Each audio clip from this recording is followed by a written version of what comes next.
દિવાળીના આ વખતે લગભગ મિની વેકેશનની વાત કરીએ અને પર્ટિક્યુલરલી દિવાળી પડતર દિવસ અને ન્યૂ યરમાં તો પ્રકારોની વાત કરવામાં આવે તો ખાસ કરીને ફોલ ડાઉનના કેસીસ અને વેહિક્યુલર ટ્રોમા, જેમાં વાહનો એક જગ્યાએથી બીજી જગ્યાએ પ્રવાસનના કારણે ટુ વ્હીલર અને ફોર વ્હીલરના અકસ્માતોની સંખ્યામાં ખૂબ મોટો વધારો થશે. આ ઉપરાંત બ્રીધિંગ ડિફિકલ્ટી, દેન બર્ન્સ કેસીસ, ઇલેક્ટ્રોક્યુશન કેસીસ અને એસોલ્ટના કેસીસ, અમુક વિસ્તારોમાં એસોલ્ટ કેસીસ પણ વધવા પામશે. અને એની જો ટકાવારીમાં વાત કરવામાં આવે તો વેહિક્યુલર ટ્રોમામાં દિવાળીના દિવસે 83%,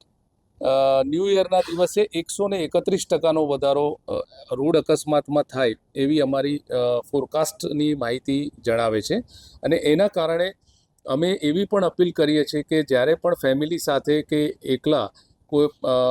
એક સ્થળેથી બીજા સ્થળે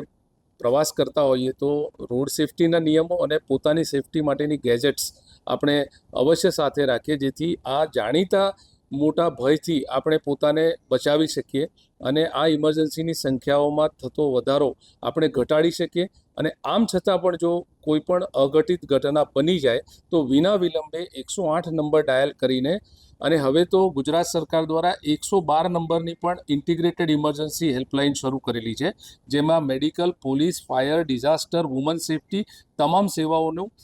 અંડર સિંગલ અમ્બ્રેલા લોકોને સુવિધા મળવાની છે. એટલે સહેજ પણ વિલંબ કર્યા વગર 108 કે 112 નંબર ડાયલ કરીને ઇમરજન્સી હેલ્પ આપણે એક્ટિવેટ કરીએ.